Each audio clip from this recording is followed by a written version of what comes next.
Bismillah, assalamualaikum warahmatullahi wabarakatuh. Waalaikumsalam warahmatullahi wabarakatuh. Innal hamdalillah nahmaduhu wa nasta'inuhu wa nastahdihi wa natubu ilaihi min syururi anfusina wa min sayyiati a'malina may yahdihillahu fala mudilla lahu wa may yudlil falan tajida lahu waliyyan mursyida. Asyhadu anna Muhammadan abduhu wa rasuluhu la nabiyya wa la rasula ba'dah. Allahumma salli wa sallim wa barik wa zid ala abdika wa rasulika Muhammad wa ala alihi wa ashabihi wa man tabi'ahum bi ihsanin ila yaumiddin, amma ba'd. Ikhwah dan akhwat sekalian yang dirahmati Allah Subhanahu wa taala. Alhamdulillah, atas izin Allah kita dapat memulai kajian kitab Bulughul Maram. Bulughul Maram berisi hadis-hadis ahkam, yaitu hadis-hadis yang berkenaan dengan hukum, ya. Dan ini merupakan satu kitab yang diberikan Allah Subhanahu wa taala keberkahan, sehingga kitab ini menjadi perhatian kaum muslimin, baik itu para ulama mereka, dengan mensyarah, menjadikannya kitab kajian mereka. Dari dulu sampai sekarang kita masih mendapatkan para ulama terus menulis syarah, ya, dari kitab Bulughul Maram, ya. Atau juga kitab Bulughul Maram digunakan di kampus-kampus, ya, di pesantren-pesantren, di sekolah-sekolah sebagai kitab rujukan dalam mempelajari hadis-hadis hukum, ya. Oleh karenanya menjadi satu kesempatan yang berharga, satu ilmu yang sangat bermanfaat apabila kita dapat bersama-sama mempelajari hadis-hadis ahkam, karena hadis-hadis ini berkenaan dengan hukum dan kita semuanya perlu untuk memahami hukum, karena hukum-hukum di dalam Islam itu yang harus kita lakukan, ya. Sebelum kita memulai kitab Bulughul Maram, kita bahas terlebih dahulu biografi penulisnya, yaitu Ibnu Hajar Al-Asqalani. Karena kitab Bulughul Maram memuat ratusan hadis atau ribuan hadis, ya, sehingga mempelajarinya membutuhkan waktu yang panjang, membutuhkan kesabaran. Karena begitu setiap kita mempelajari kitab para ulama, kita membutuhkan kesabaran, ya, membutuhkan waktu yang tidak sebentar, membutuhkan kesungguhan dalam belajar. Nah, untuk menguatkan kesabaran kita, untuk menguatkan kesungguhan kita dapat memotivasi, ya, diri kita dengan memahami biografi penulisnya. Dan dalam hal ini adalah Imam Ibnu Hajar Al-Asqalani rahimahullahu ta'ala, ya. Imam Ibnu Hajar ini lahir tahun 773 Hijriah, tepatnya tanggal 22 bulan Sya'ban. Lahir di rumah dekat dengan sungai Nil, ya. Sungai Nil itu adanya di Mesir. Dan Ibnu Hajar lahir di Mesir, kemudian juga beliau lebih banyak tinggal di Mesir, di berbagai macam kotanya. Kemudian juga beliau wafat di Kairo, ya, di Al-Qahirah, di Kairo, ya. Kairo ibu kota Mesir. Ibnu Hajar berasal dari keluarga yang menyibukkan diri dengan ilmu, ya. Karena diceritakan bahwa bapaknya beliau adalah seorang yang menyibukkan diri dengan ilmu, kemudian juga dengan fikih, ya, punya keahlian juga dalam syair, dalam adab, agamanya juga bagus, amanah, dan beliau, bapaknya maksudnya, adalah orang yang senantiasa bergaul dengan orang-orang yang soleh, ya. Ibunya pun juga sama. Ibunya beliau berasal dari keluarga yang terkenal dengan keahliannya berdagang, kemudian keluarga yang beradat tentunya karena pedagang. Tapi juga di samping itu keluarga ibunya keluarga yang memperhatikan ilmu, ya. Maka tidak heran dari keluarga seperti ini lahirlah seorang Ibnu Hajar Al-Asqalani yang namanya adalah nama lengkapnya Ahmad, ya, Ahmad bin Ali bin Muhammad lagi bin Ali bin Mahmud bin Ahmad bin Hajar Al-Kinani Al-Asqalani Asy-Syafi'i Al-Misri Al-Qahiri, ya. Jadi dari keluarga yang mencintai ilmu, keluarga yang agamanya bagus, tumbuhlah Imam Ibnu Hajar Al-Asqalani, ya. Dari bapaknya, Ibnu Hajar memiliki saudara sebapa, ya, saudara sebapa yang juga sama belajar fikih, kemudian punya keutamaan, ya, punya ilmu. Namun kemudian kakaknya ini meninggal, ya, saudara sebapanya meninggal, dan bapaknya sangat bersedih sekali. Lalu berkunjung kepada seorang ulama namanya Yahya As-Sonafiri, ya. Ketika berkunjung kepada beliau, bapaknya diberikan kabar gembira bahwa anaknya sudah meninggal, akan digantikan oleh anak berikutnya, ya, yang mana beliau membahasakannya, akan keluar dari keturunanmu seorang alim yang ilmunya tersebar ke penjuru dunia. Maka tidak berapa lama dari ucapan seorang ulama tersebut, lalu lahirlah Ibnu Hajar Al-Asqalani, ya. Barangkali itu dari firasat, ya, atau dari doa seorang ulama yang kemudian Allah Subhanahu wa taala kabulkan, ya.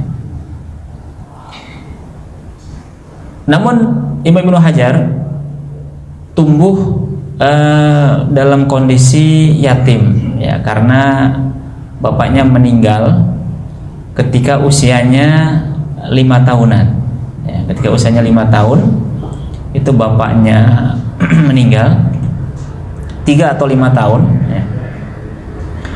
Dan sebelum bapaknya meninggal, ibunya sudah meninggal terlebih dahulu, ya, meninggal terlebih dahulu, sehingga Imam Ibnu Hajar hidup tanpa ayah dan juga tanpa ibu, ya.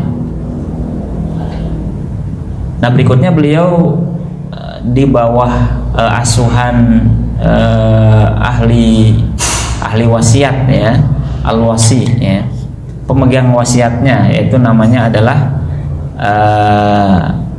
Al-Kharubi, ya, seorang Zakiuddin Al-Kharubi, seorang pedagang yang juga dekat dengan bapaknya, ya.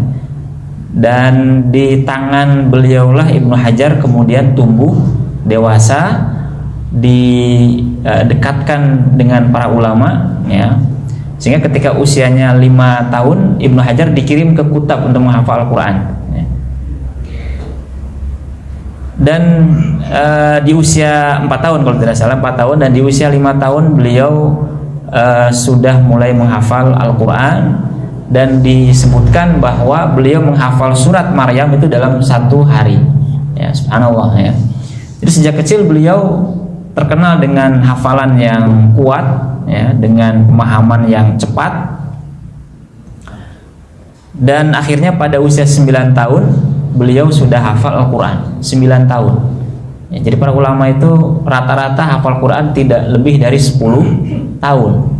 Imam Syafi'i hafal Quran usia 7 tahun, ya, kalau nggak 5 tahun, 7 tahun, ya.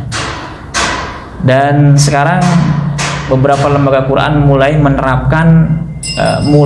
mencoba untuk menerapkan hal itu dengan cara mengadakan tahfidz untuk balita, batita, ya bukan balita, batita.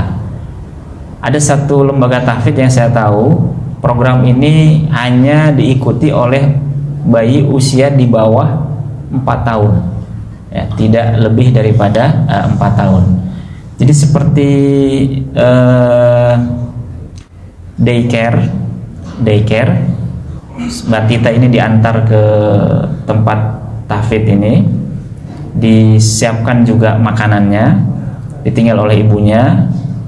Setiap hari diperdengarkan 1 juz Al-Quran setiap hari, ya, setengah juz pagi, setengah juz sore.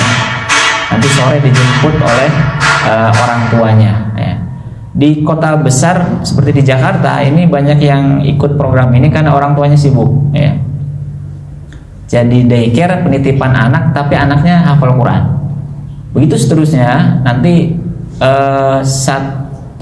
kalau tidak salah 1 bulan itu 1 juz. Juz 1 selama 1 bulan diperdengarkan kepada batita tersebut, ya. Jadi 1 juz anak ini mendengar 30 kali.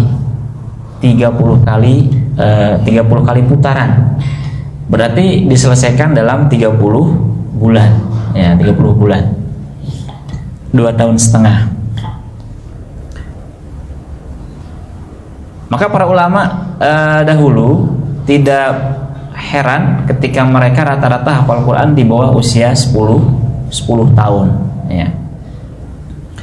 Maka mudah-mudahan kita dimudahkan Allah Subhanahu wa taala untuk menambah hafalan Al-Qur'an, ya, menjaganya agar bisa menjadi contoh untuk putra-putri kita, ya. Jadi di usia 9 tahun beliau sudah khatam menghafal 30 juz Al-Qur'an, dan ketika usianya 12 tahun beliau diajak untuk melaksanakan ibadah haji oleh Al-Kharubi ini, pemegang wasiatnya. Dan di Mekah beliau menjadi imam tarawih di Masjidil Haram, ya. Jadi dari Mesir dibawa ke Mekah untuk melaksanakan ibadah haji. Sampai di sana beliau kemudian diminta untuk menjadi imam sholat tarawih di Masjidil Haram, ya. Ini satu kelebihan yang sangat luar biasa. Jadi beliau punya kelebihan dibanding anak-anak seusianya. Umur 12 tahun kita baru lulus SD, ya. Apa yang kita bisa ketika kita lulus SD, ya. Kemudian sekembali dari Mekah, beliau di bawah asuhan dan arahan Syekh Al-Kharubi ini, kemudian beliau melanjutkan belajarnya, ya, beliau menghafal matan-matan ilmu, ya, belajar kepada para ulama, ya. Dengan kelebihan yang Allah berikan dalam hafalannya, beliau sanggup untuk menghafalkan berbagai macam disiplin ilmunya. Dan kondisi ini terus berlangsung di bawah asuhan Zakiyuddin Al-Kharubi sampai beliau pemegang wasiatnya meninggal di tahun 787 Hijriah. Nah, setelah itu beliau kemudian mulai mempelajari hadis, ya, termasuk Sahih Bukhari, kemudian kitab-kitab yang lain, termasuk juga sejarah, ya. Termasuk sejarah beliau mempelajari setelah itu. Dan Ibnu Hajar kemudian melakukan rihlah, ya, rihlah thalabul ilmi. Jadi melakukan safar, bepergian thalabul ilmi ke berbagai macam negara, ya. Pertama di kota-kota di dalam Mesir itu sendiri, dan itu merupakan sunnah para ulama, ya, mereka selalu rihlah, selalu bepergian ke berbagai macam tempat di mana di situ ada sumber ilmu, ya. Itu adalah kebiasaan para ulama, ya. Baik itu usianya masih muda ataupun usia mereka sudah menikah ataupun sudah dewasa, ya. Nah, di antara rihlahnya Ibnu Hajar, beliau pergi ke Yaman, ya. Kemudian di sana ketemu dengan ahli bahasa yang bernama Fairuz Abadi, ya, yang punya kamus bahasa Arab. Beliau sempat ketemu dan mengambil bahasa dari Fairuz Abadi. Kemudian beliau rihlah juga ke Mekah. Rihlah juga beliau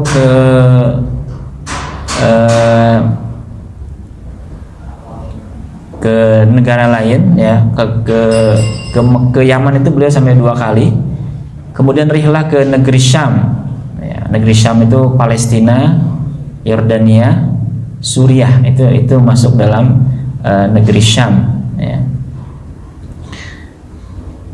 Dan di tempat-tempat tersebut beliau bertemu dengan seluruh para ulama, ya, para ulama yang terkenal di situ. Beliau bertemu dan mengambil ilmu dari mereka, ya.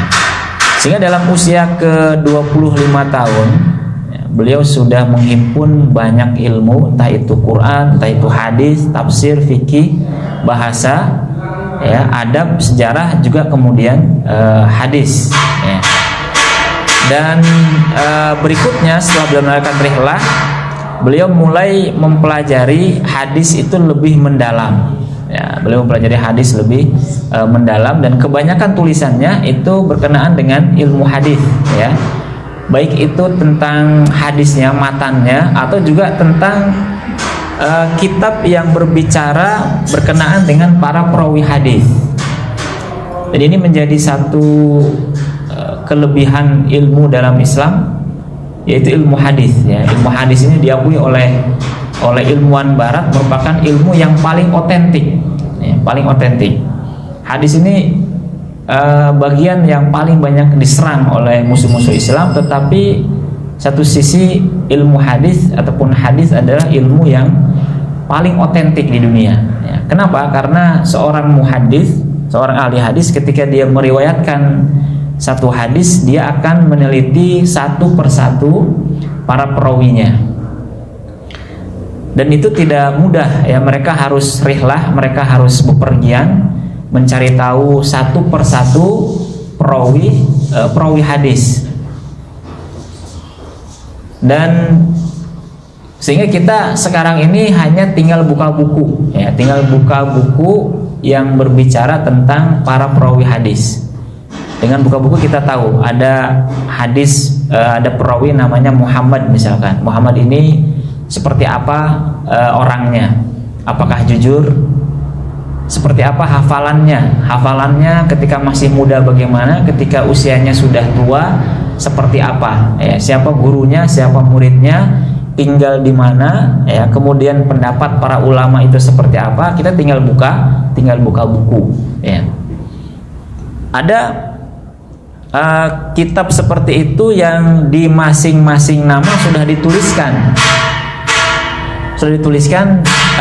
Nama ini ada dalam kitab ataupun dalam riwayat Imam Bukhari, ada dalam riwayat Imam Muslim, Abu Dawud, Tirmidzi, dan begitu seterusnya. Kita tinggal buka buku, ya. Nah, para ulama seperti Ibnu Hajar, mereka melakukan rihlah, mereka melakukan safar untuk talabul ilmi, untuk mencari tahu hadis, ya, untuk bertemu dengan para ulama yang kemudian mereka membukukan ilmunya ke dalam kitab, ya. Sampai saat ini kitab mereka dapat kita pelajari. Sebagian mengatakan bahwa barangkali ini adalah salah satu karomah, ya. Jadi karomah itu tidak hanya yang aneh-aneh, ya, bisa terbang, bisa berjalan di air, atau bisa apalagi menghilang mungkin, ya. Tetapi barangkali bagian daripada karomah para ulama adalah berkahnya kitab yang mereka tulis, ya. Banyak yang menulis kitabnya kecil sedikit, tapi kemudian disyarah oleh banyak orang, ya, dipelajari oleh banyak orang. Seperti Imam Nawawi menulis hadis arba'in, itu dipelajari oleh semua kaum muslimin, ya. Betapa berkahnya tulisan beliau, ya.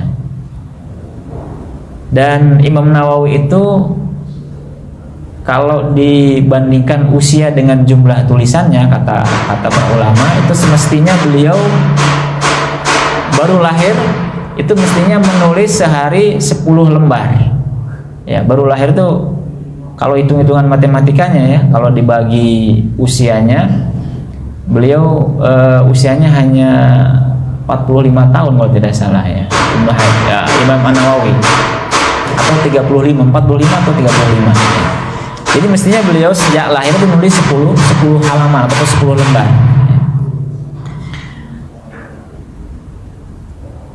Imam Ibnu Hajar Al-Asqalani,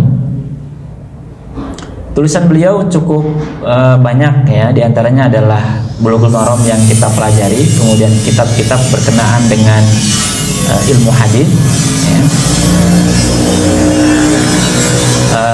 Dan selama hidupnya Ibnu Hajar juga menjadi seorang qadhi, seorang hakim ya, kemudian mengajarkan hadis, mengajarkan qiraah.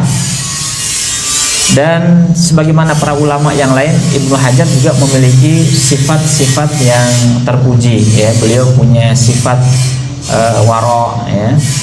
Kemudian juga beliau sifat tawadhu. Kemudian beliau juga mendidik putranya sehingga memiliki ilmu seperti beliau ya. Karena para ulama mereka adalah orang-orang yang juga perhatian kepada keluarganya, dan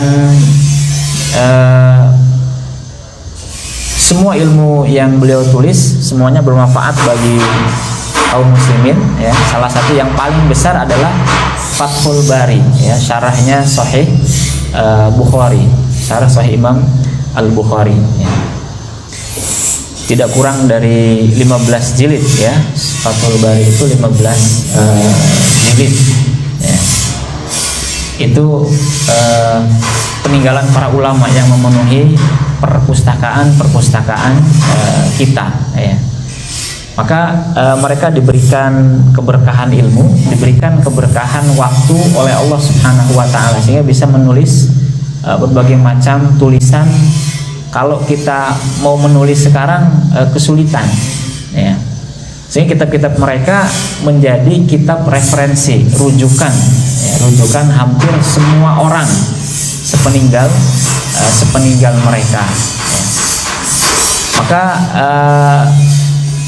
keberkahan waktu termasuk yang harus kita mintakan kepada Allah Subhanahu wa taala ya. Dengan keberkahan waktu kita bisa mempelajari kitab para ulama, dengan keberkahan waktu kita bisa mengisi waktu kita dengan ibadah, dengan thalabul ilmi ya. Dan tentunya ketika Allah Subhanahu wa taala berikan keberkahan waktu, kita patut kita syukuri, bahkan menambah kecintaan kita untuk mengisi waktu kita dengan berbagai macam kebaikan ya. Ada seorang tokoh nasional yang saya kenal, beliau menceritakan ketika berdiskusi berdua bersama ya, beliau ceritakan beliau untuk menjaga keberkahan waktunya, beliau bangun 2:30 itu sudah bangun ya. 2:30 bangun, kemudian sholat. Setelah sholat beliau menulis ya. Beliau menulis tidak kurang dari 2 jam. Kalau sebelum subuhnya kurang waktunya, maka setelah subuh dilanjutkan untuk menulis. Membaca Quran bisa dibarengkan dengan sholat ya. Jadi beliau menulis 2 jam setelah itu di awal hari. Setelah itu baru beliau melakukan aktivitas yang lain. Saya lihat memang luar biasa ya, banyak sekali ide, banyak sekali gagasan ya, banyak tulisan, banyak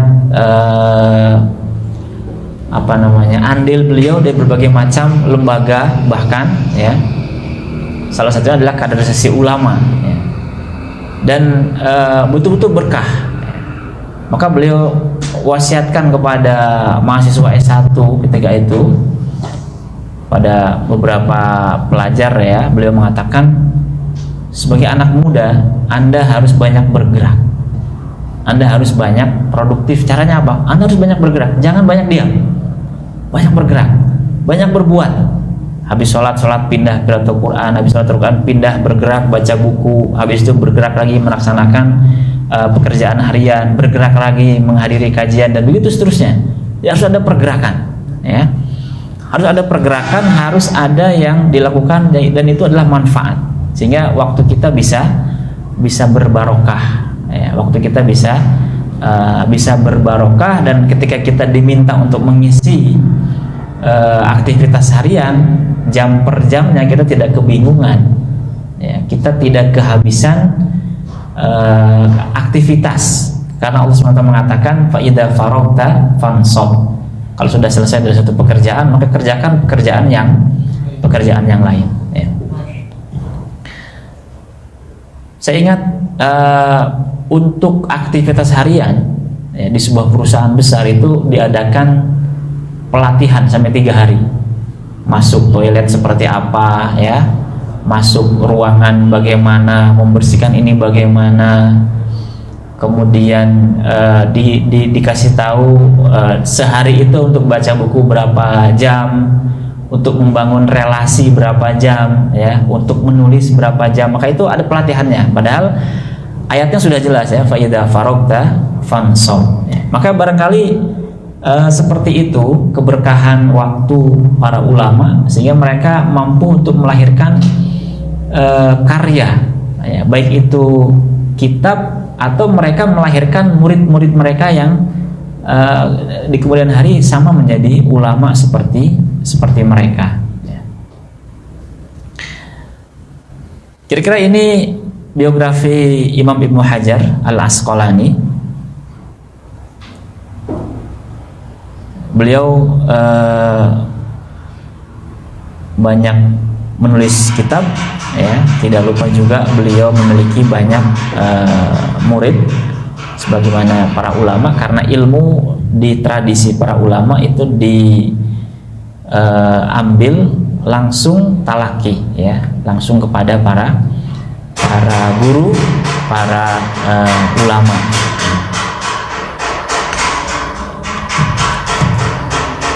Kita masuk ke kitab Bulughul Maram. Bisa dibaca terjemah kitab Bulughul Maram yang sudah dibagikan. Bulughul Maram ini punya kelebihan, diantaranya adalah Ibnu Hajar menuliskan hadis, kebanyakannya hadis yang sahih, ya. Kebanyakannya hadis yang dijadikan hujah oleh para ulama, ya. Meskipun ada beberapa hadis yang juga derajatnya dhaif, ya, tetapi beliau terkadang menuliskan hadis lain yang menjadi penguat, ya. Kemudian Imam Ibnu Hajar menuliskan hadis dengan redaksi yang sesuai pas yang diperlukan untuk pembahasan tersebut. Kalau tentang saum, ya, beliau menuliskan hadis tentang saum, ya, tanpa menulis secara panjang karena tujuannya adalah agar memudahkan orang untuk menghafal Bulughul Maram, ya. Kemudian juga di hampir kebanyakan hadis beliau menuliskan status hadis ini, jadi derajat hadisnya apa, ya, beliau juga menyebutkan sehingga kita yang menghafal atau mempelajarinya bisa langsung mengetahui hukum hadis ini, ya. Adapun ditambah dengan takhrij para ulama yang lain itu bisa lebih bagus, ya. Kemudian di samping itu beliau menulis hadis hukum ini sesuai dengan bab fikih, ya, sehingga kita bisa dengan mudah untuk mengelompokkan hadis-hadis tersebut. Oh, ini hadis tentang toharoh, hadis tentang sholat, hadis tentang saum, ya, hadis tentang haji dan begitu seterusnya, sehingga memudahkan kita untuk mempelajari hadis dan juga fikih, ya.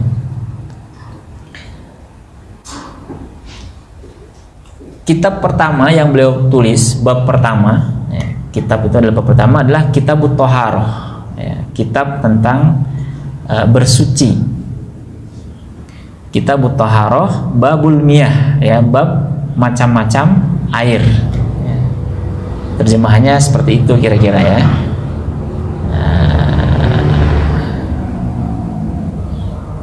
Kitab Thaharah bersuci, kemudian babnya adalah bab air.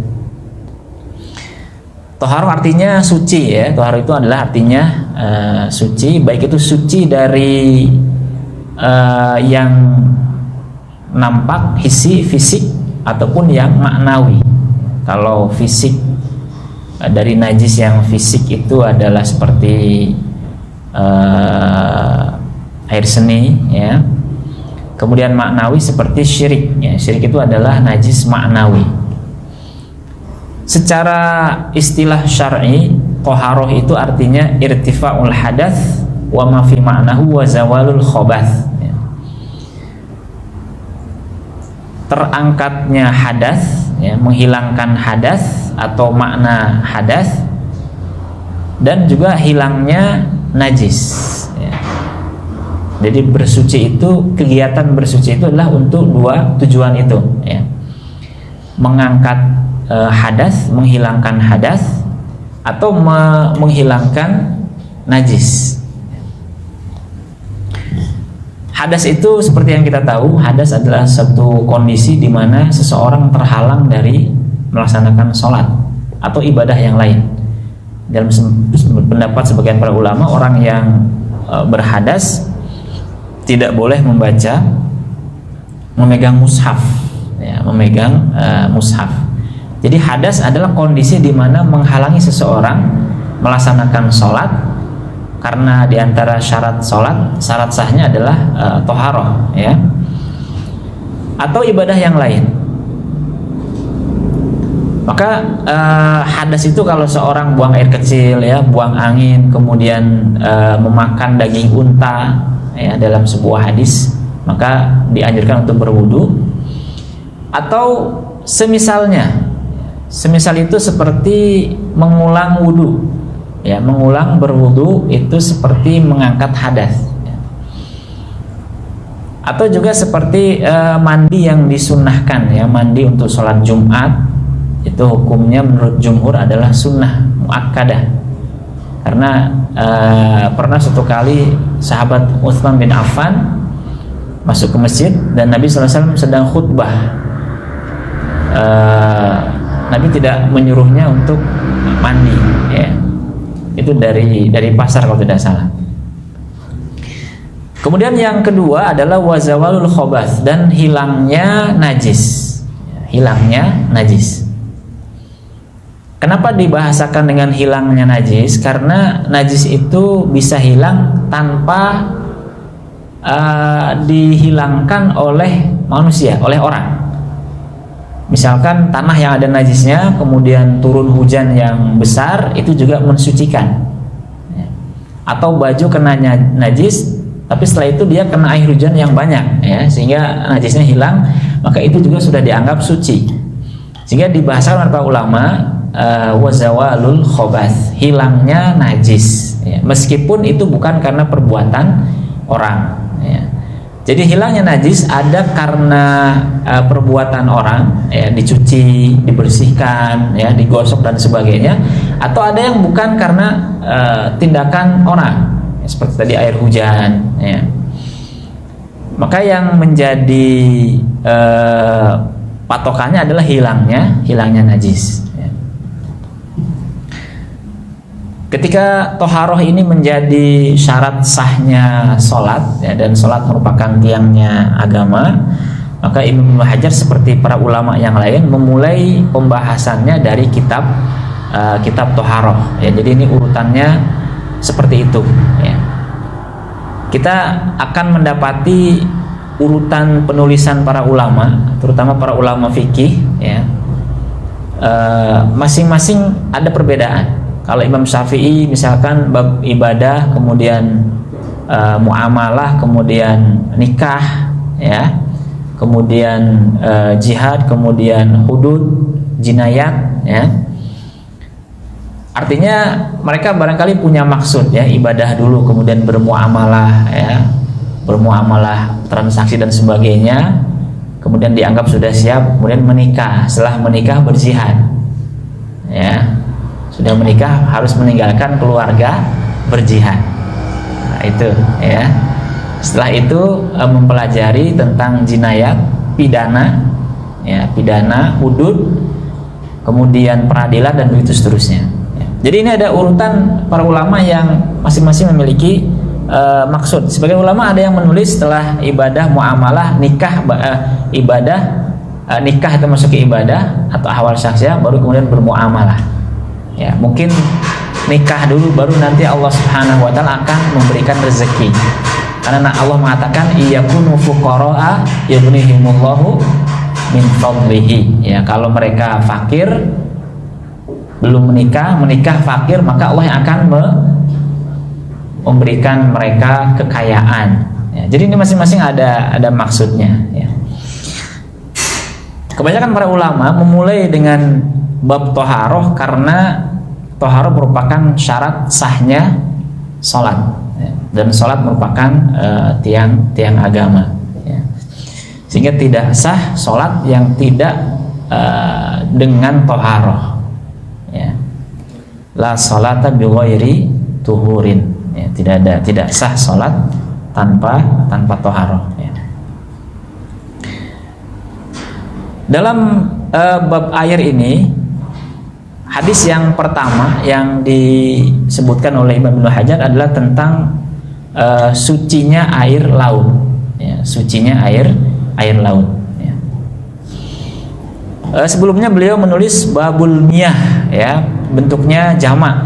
Kenapa jamak? Karena air itu ada berbagai macam jenis, ya. Ada air laut, ada air hujan, ada air sumur, ada air mata air, ya. Ada air sungai. Kemudian juga nanti ada air yang suci, ada air yang najis, dan begitu seterusnya, sehingga menunjukkan air itu ada macam-macam, ya. Maka judulnya itu disesuaikan sehingga kita punya perhatian, ya, punya perhatian terhadap kalimat ini. Nah, ini diantara ketelitian para ulama dalam menulisnya. Hadis yang pertama, an Abi Hurairah radhiyallahu anhu qala Rasulullah sallallahu alaihi wasallam fil bahri huwa at-tahuru ma'uhu al-hillu maitatuhu akhrajahu al-arba'ah wa ibnu Abi Syaibah wal lafdhu lahu wa sahahu Ibnu Khuzaimah wa Tirmidzi. Dari Abu Hurairah radhiyallahu anhu, beliau berkata, bersabda Rasulullah SAW berkenaan dengan air laut, ya, atau berkenaan dengan laut. Huwa, air laut itu at-tahuru ma'uhu, suci dan menyucikan.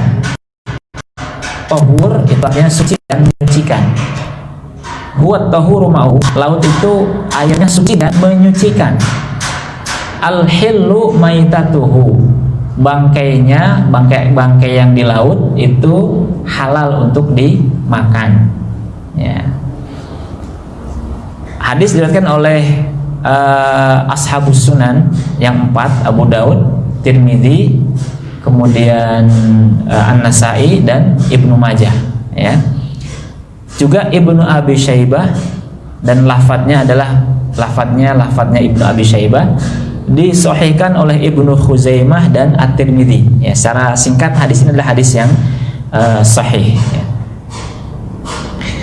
Sebelum kita membahas hadis, kita coba ingat kembali biografinya sahabat Abu Hurairah.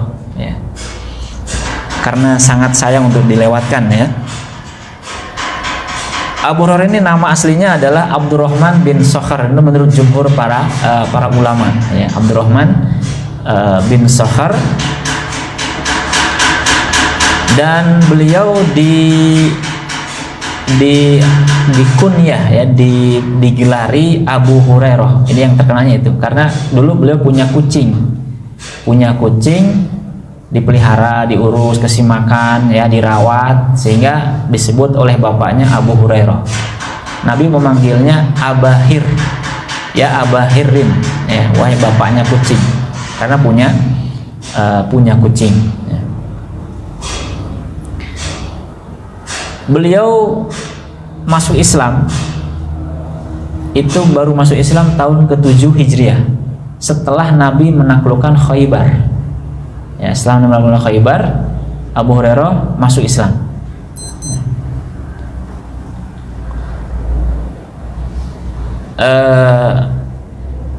Dan beliau hidup sebagai seorang yang yatim. Jadi yang yatim itu banyak sekali.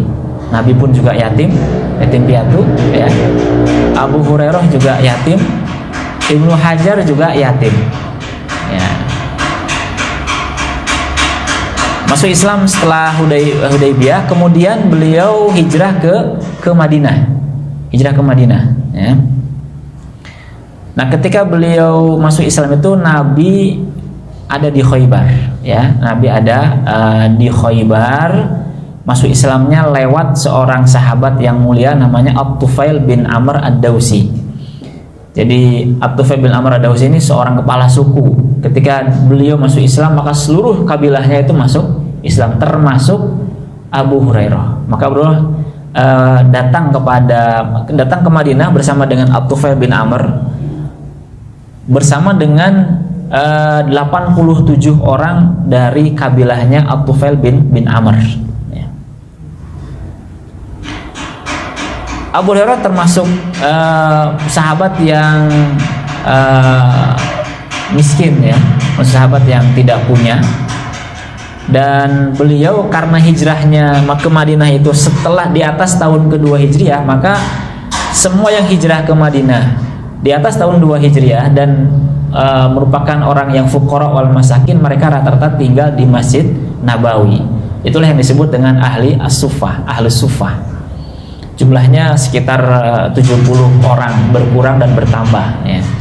Mereka tinggal di Masjid Nabawi dengan pakaian seadanya, ya, peralatan seadanya, tinggal di bagian belakang Masjid Nabawi, yang kemudian itu adalah bagian depannya Masjid Nabawi, ya. Karena setelah kiblatnya dirubah, yang tadinya bagian belakang menjadi bagian depan.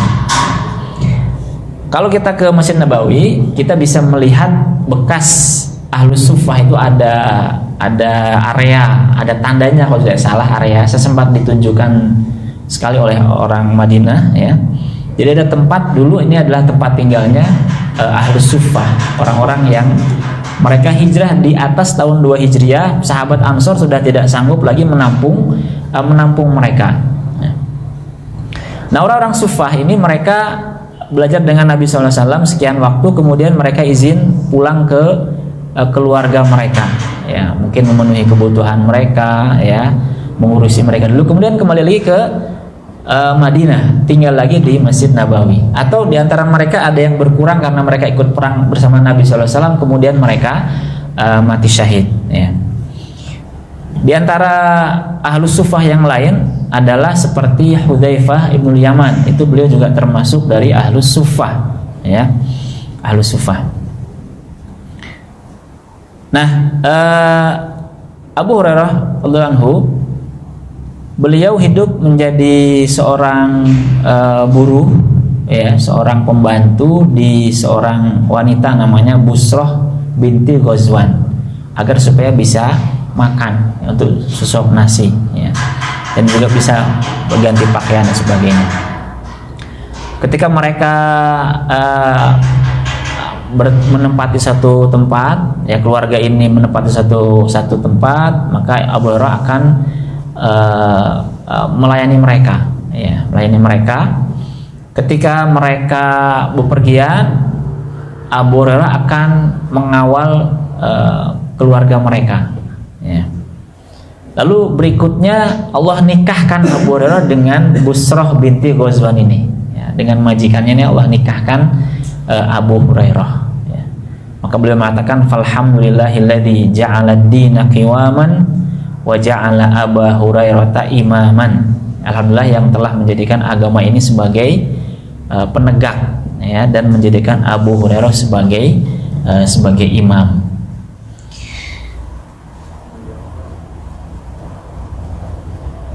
Abu Hurairah adalah seorang sahabat yang mulazamahnya dengan Nabi SAW sangat dekat. Sejak masuk Islam beliau beliau selalu menyertai Nabi SAW. Bahkan diceritakan Abu Hurairah tidur itu di depan pintu masjid. Maksudnya agar supaya ketika Nabi bangun masuk masjid, tubuhnya ketendang oleh kakinya Nabi SAW. Lalu beliau ikut bangun, ada satu nasihat, ya, nasihat dan didikan Nabi kepada Abu Hurairah. Nabi mengatakan kepada Abu Hurairah, ya Abu Hurairah, kun wari'an takun a'badan nas. Wahai Abu Hurairah, jadilah orang yang warok, sehingga engkau menjadi hamba Allah yang paling banyak beribadah, ya. Dan jadilah seorang yang qanaah, sehingga engkau menjadi hamba Allah yang paling banyak bersyukur. Dan cintailah manusia sebagaimana engkau mencintai dirimu sendiri, niscaya engkau akan menjadi seorang yang beriman. Berbuat baiklah kepada para tetangga, engkau akan menjadi seorang muslim. Dan sedikitlah tertawa, karena banyak tertawa akan mematikan hati, ya, mematikan hati. Banyak tertawa akan mematikan hati. Ya. Kemarin Ustaz Abu Mufidah mengatakan orang yang banyak tertawa, ya, dan profesi yang paling banyak tertawa itu biasanya terkena penyakit pada jantungnya, ya. Orang tuh butuh bahagia, tapi terlalu bahagia yang kelewatan terlalu, maka jantungnya akan kena karena terlalu banyak memompa, ya. Wallahu alam apakah seperti itu maksudnya, ya. Yang jelas secara pengalaman seperti itu, dan hadis Nabi SAW juga mengingatkan, fa inna kathratad dhahik tumitul qalba, ya, karena banyak tertawa itu akan mematikan hati. Ada satu cerita, Abu Hurairah ketika datang pada Nabi SAW, beliau datang dalam keadaan menangis, ya. Nabi bertanya, ya Abu Hurairah, kenapa Anda menangis? Kata beliau, ya Rasulullah, hari ini saya mengajak ibu saya untuk masuk Islam, tetapi beliau menolak. Ya, lalu saya menangis, wahai Nabi SAW. Lalu Abu Hurairah mengatakan, ya Rasulullah, tolong doakan ibu saya agar beliau bisa masuk Islam, ya. Kenapa? Karena tadi ketika saya seru dia masuk Islam, dia menolak, bahkan dia mengucapkan kata-kata yang menghina engkau ya Rasulullah SAW, ya. Lalu Nabi mendoakan ibunya, Allahumma hdi umma Abi Hurairah, ya Allah, berikanlah hidayah kepada ibunya Abu Hurairah. Jadi Abu Hurairah mengajarkan kepada kita untuk senantiasa mendoakan orang tua, ya. Maka mendengar doa Nabi itu, Abu Hurairah langsung bergembira. Tadinya sedih, nangis, langsung bergembira, ya. Kemudian beliau pulang ke rumahnya. Sampai di rumah, pintu terkunci. Ketok pintu, ibunya mengatakan, tunggu sebentar Abu Hurairah, tunggu di luar. Jadi terdengar suara-suara, kemudian ibunya ternyata mandi, kemudian berganti pakaian dengan yang lebih bagus, lalu membuka pintu. Ketika membuka pintu, wahai Abu Hurairah, asyhadu alla ilaha illallah wa anna Muhammadar Rasulullah, ya. Jadi masuk Islam di hadapan Abu Hurairah ibunya berkat doanya Nabi SAW, ya. Lalu tidak kuat menahan bahagia, pergi lagi kepada Nabi SAW dalam kondisi nangis, ya, nangis lagi. Kata Nabi, loh, kenapa nangis lagi? Ya, bergembiralah ya wahai Rasulullah, ya, ternyata saya pulang ke rumah, ibu saya sudah masuk Islam, ya. Ya Rasulullah, tolong doakan lagi. Enggak berhenti Nabi Hurairah, ya. Ini sahabat seperti itu, ketika ada kebaikan terus meminta kepada Nabi SAW. Ya Rasulullah, jadikanlah aku dan ibuku orang-orang yang mencintai orang-orang yang beriman, dan jadikan mereka mencintai kami. Kata Nabi SAW, Allahumma habib ubaidaka hada wa ummahu ila ibadikal mu'minin wa habib ilaihim al mu'minun. Nabi mendoakan sebagaimana permintaan Abu Hurairah. Maka komentarnya Abu Hurairah setelah itu, tidaklah ada satu hamba Allah pun yang mendengar aku ataupun melihatku kecuali dia akan mencintaiku, ya. Abu Hurairah radhiyallahu anhu wa anna ajma'in, ya. Jadi tidak ada seorang pun yang melihat aku atau mendengar tentang aku kecuali dia akan mencintaiku. Maka terbukti kita mendengar Abu Hurairah berarti kita akan mencintai beliau. Kenapa? Karena beliau adalah yang membawa hadis Nabi SAW. Ya. Sehingga orang yang membenci Abu Hurairah dipastikan dia membenci Rasulullah SAW. Seperti orang-orang Syiah. Ya. Abu Hurairah ini termasuk sahabat yang paling banyak menghafal hadis Nabi SAW, ya. Dan ini menjadi titik serangan musuh-musuh Islam, ya. Mereka mengatakan bagaimana bisa bertemu Nabi hanya 3 tahun lebih sedikit menjadi sahabat yang paling banyak menghafal hadis Nabi SAW. Ini syubhat yang terus disebarkan, ya. Tapi bagi yang berakal tentu itu tidak mustahil, ya. 3 tahun Abu Hurairah bisa belajar dari banyak sahabat, ya. Belajar dari sahabat-sahabat senior, dari sahabat yang lain, dan juga dari Nabi SAW, ya. Dan juga dari Nabi SAW, ya. Kira-kira hadis yang beliau riwayatkan ada 5.000 lebih, ya. Jadi ada 5 sahabat Nabi yang paling banyak menghafal hadis, meriwayatkan hadis maksudnya. Yang nomor pertama adalah Abu Hurairah radhiyallahu anhu. Kemudian dia 5 ini Abu Hurairah, kemudian Abdullah bin Umar, Abdullah bin Mas'ud, ya kalau nggak salah, Abdullah bin Abbas, kemudian Abdullah bin Amr bin As, lalu kemudian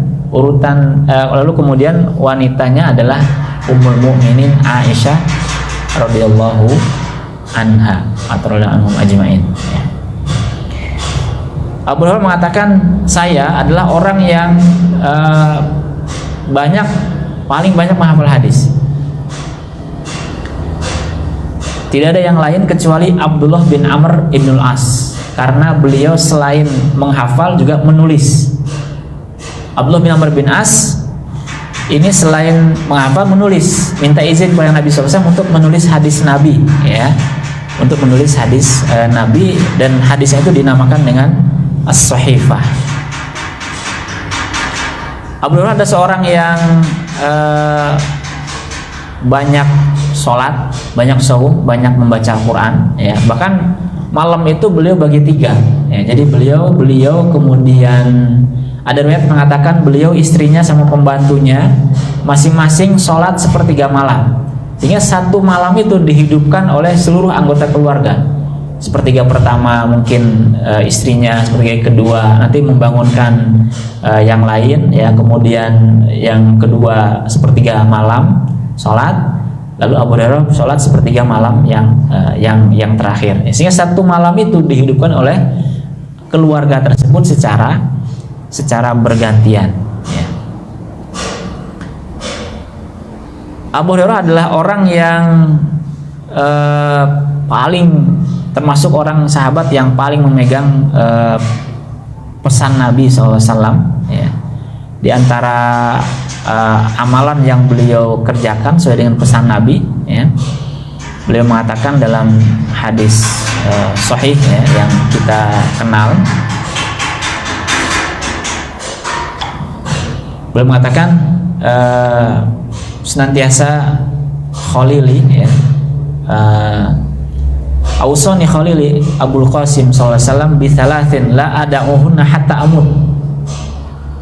Aku diwasiati oleh Nabi SAW dengan 3 hal yang tidak pernah aku tinggalkan sampai aku meninggal.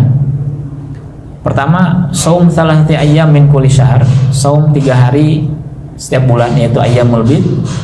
Kemudian sholatul duha, dan sholat witir sebelum tidur. Jadi ini Abu Hurairah melaksanakan 3 hal ini sampai beliau wafat, ya.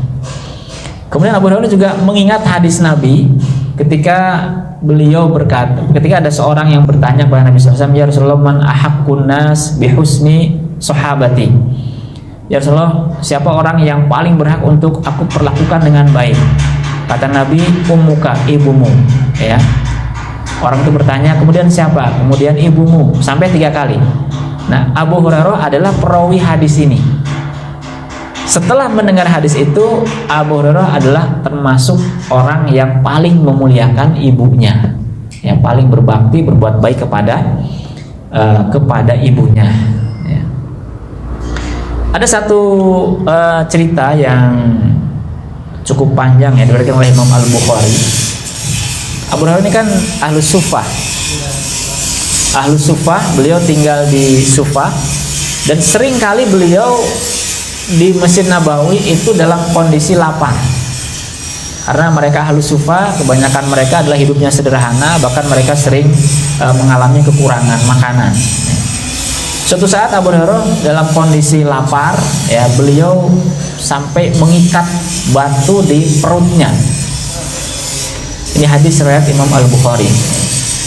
Lalu beliau duduk di tempat orang lewat, ya, orang lewat atau orang keluar masjid atau orang lewat di situ.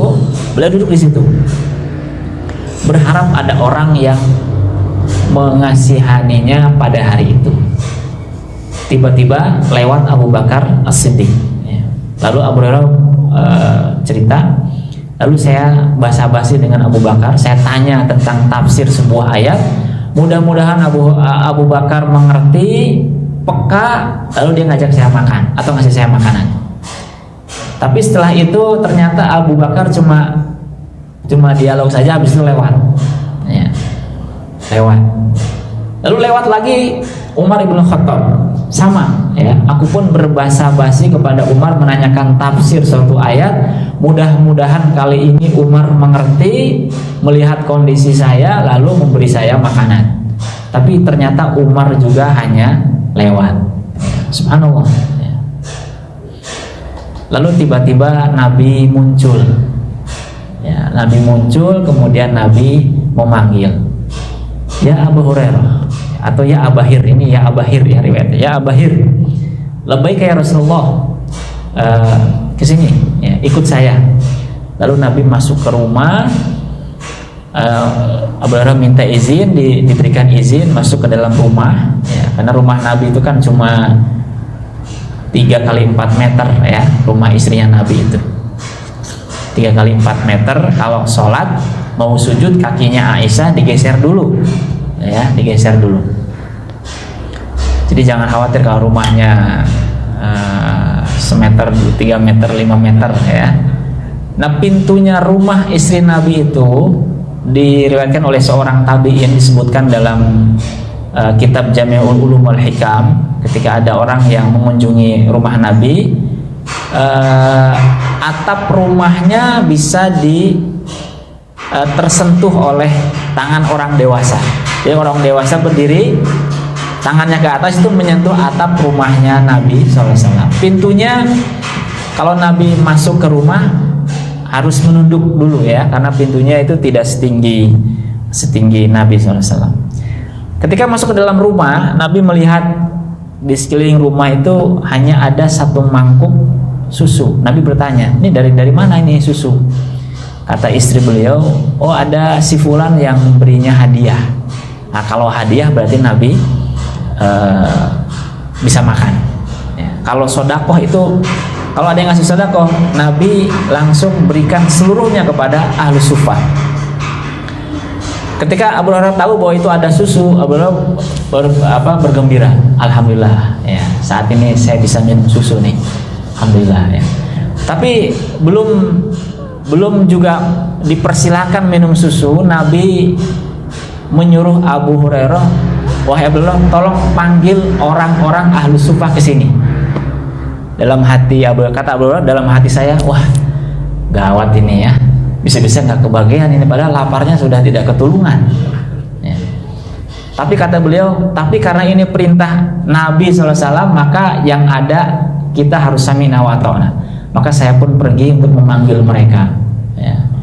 Wahai teman-teman, ayo kita ke rumah Nabi SAW, ya. Nabi memanggil kalian, ya. Setelah masuk, dikira Abu Hurairah bahwa saya akan meminum duluan. Ternyata Nabi katakan, Abu Hurairah, tolong ambil mangkuk itu, berikan kepada sebelahmu, ya, suruh minum, ya. Suruh minum. lalu berikan lagi kepada yang sebelahnya. Terus muter. Abu Hurairah belum minum nih, Abu Hurairah ya.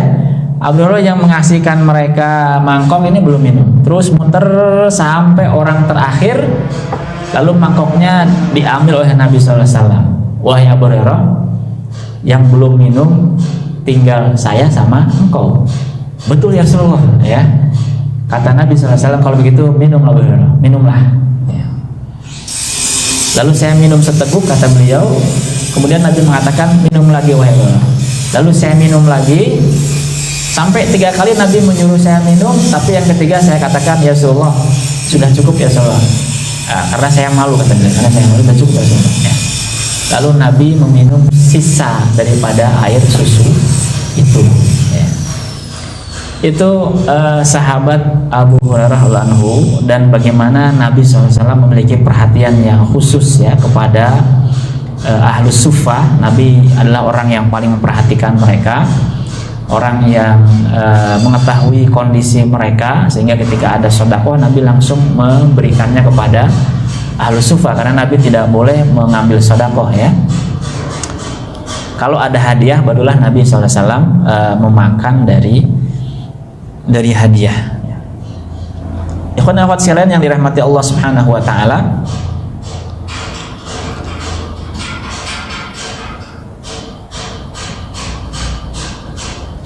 tadi hadis yang pertama adalah tentang kesucian air laut ya.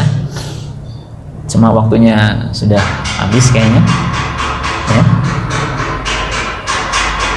Singkat saya jelaskan hadis ini, bahwa hadis ini ada satu sebab yang melatar belakangi hadis ini, karena ada seorang laki-laki yang bertanya kepada Nabi SAW, ya Rasulullah, inna narkabul bahra wa nahmilu ma'anal qalil minal ma' ya. Afanatawaddau bima'il bahri. Ya Rasulullah, kami menaiki perahu di laut, tapi hanya membawa sedikit air. Maksudnya sedikit air tawar, air yang dibawa itu sedikit ya. Apakah kami boleh wudhu dengan air laut? Karena mungkin ketika dia melaut tidak merasakan air laut, kok rasanya aneh, asin ya, baunya juga bau air laut ya. Lalu Nabi menjawab dengan kalimat ini ya. Nabi menjawab dengan kalimat ini ya. Nah, kalimat ini Nabi tidak menjawab iya. Nabi tidak menjawab iya, air laut itu suci, Anda boleh berwudu dengannya.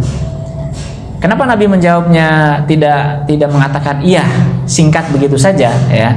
Karena khawatir, kata para ulama, khawatir diartikan bahwa air laut itu boleh digunakan untuk bersuci bagi orang yang kondisinya darurat, hanya membawa air yang sedikit untuk wudhu. Jadi khawatir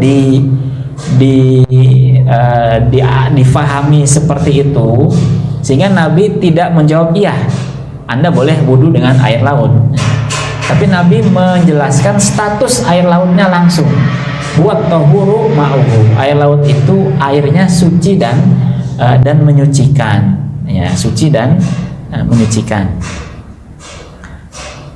Kemudian Nabi juga tidak cukup dengan mengatakan status airnya. Nabi menambahkan hukum ya, hukum bangkai atau bangkai hewan laut. Karena barangkali mungkin nanti orang yang melaut ini menghadapi kondisi tidak hanya melihat air lautnya saja, tapi mungkin nanti akan mengalami kondisi kekurangan makanan ya, kemudian membutuhkan ikan dan sebagainya. Kok yang didapati mungkin nanti bisa jadi ikannya sudah mati. Nabi kemudian memberitahu status hukum bangkai ikan ataupun bangkai binatang laut ya. Tetapi bangkai binatang laut di sini, kata para ulama, adalah bukan semua hewan yang kedapatan mati di laut, tetapi adalah hewan yang memang hewan laut, ya, hewan yang memang hewan laut. Ya. Bukan semua yang mati di laut maka halal, enggak, tapi memang hewan laut yang tinggalnya di laut kemudian dia mati, bangkainya itu halal untuk dimakan. Al-hillu maitatuhu, halal bangkainya ya. Nah, yang namanya maitah, bangkai itu adalah hewan yang tidak mati, tidak disembelih, itu namanya bangkai, ya, itu namanya bangkai. Jadi kalau ada hewan yang kemudian mati, dia tidak disembelih, maka dia bangkai, ya. Kalau masih hidup, masih sempat untuk disembelih, maka bisa segera disembelih dan menjadi halal, ya.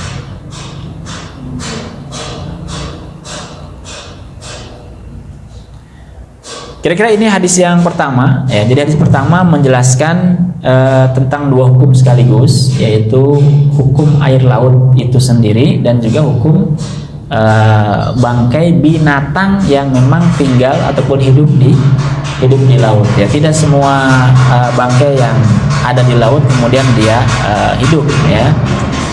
Mungkin ada bangkai kambing di laut kan tidak, ya, tidak. Tapi memang dia ditemukan di laut, tapi dia bukan hewan laut, ya, maka tidak halal untuk dimakan, ya. Tapi ini hadis yang pertama, ya, mudah-mudahan bisa kita fahami, ya. Hadis ini menyebutkan satu macam air, yaitu air laut, ya. Dan hadis ini diriwayatkan oleh sahabat Abu Hurairah radhiyallahu anhu.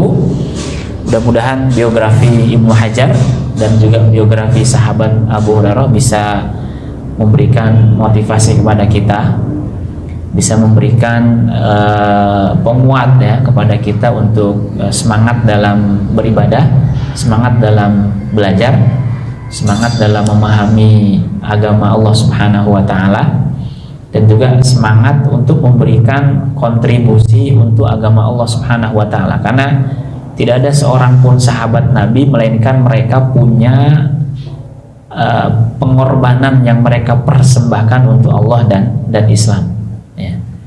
Kalaupun tidak ilmunya, waktunya, tenaganya, bahkan nyawa mereka sekalipun mereka persembahkan. Sehingga ketika kita membaca biografi para sahabat, selalu akan disebutkan berapa kali dia ikut berperang bersama Nabi Sallallahu Alaihi Wasallam, ya. Semua biografi menyebutkan seperti itu untuk masing-masing para sahabat Rasulullah Sallallahu Alaihi Wasallam. Barakallahu fikum. Lebihnya mohon maaf, mudah-mudahan bermanfaat, ya. Subhanakallahumma bihamdika asyhadu an la ilaha illa anta astaghfiruka wa atubu ilaik. Assalamualaikum warahmatullahi wabarakatuh. Waalaikumsalam.